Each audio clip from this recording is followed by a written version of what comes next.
असर यह हुआ कि वहां पर प्रतिरोध होने लगा। लोगों ने कहा कि हम इतना अफोर्ड नहीं कर सकते, और उन्होंने दबाव बनाया, और उसके कारण पहले को उठाकर रखना। और इसलिए असर यह हुआ कि वहां पर प्रतिरोध होने लगा।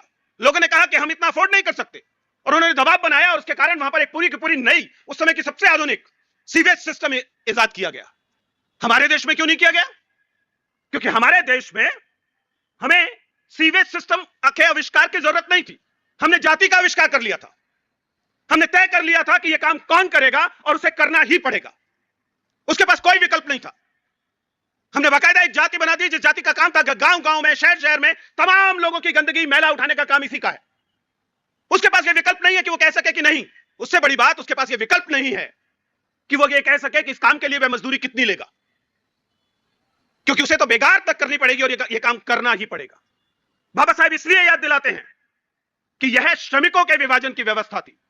हमने हर उस काम के लिए जो हाथ का काम था, श्रम का काम था, जातियां खड़ी कर दी थी, और उन लोगों को मजबूर कर दिया था कि न केवल आपको वह काम करना पड़ेगा, बल्कि उसके लिए आपको वो वाजिब कीमत, वाजिब मजदूरी नहीं दी जाएगी। और जो पूरी की पूरी सभ्यता ब्राह्मणिक स्ट्रक्चर्स खड़े हुए, वो इसी चुराई हुई मजदूरी के स्ट्रक्चर्स हैं। आपको जो आपकी मजदूरी दी जानी थी, आपको उसकी मजदूरी का दशमांश नहीं दिया गया, 10वां हिस्सा भी नहीं दिया गया, और आपके उस श्रम की चोरी कर ली गई। बाबा साहेब का योगदान केवल विधि के क्षेत्र में, लॉ के क्षेत्र में नहीं है।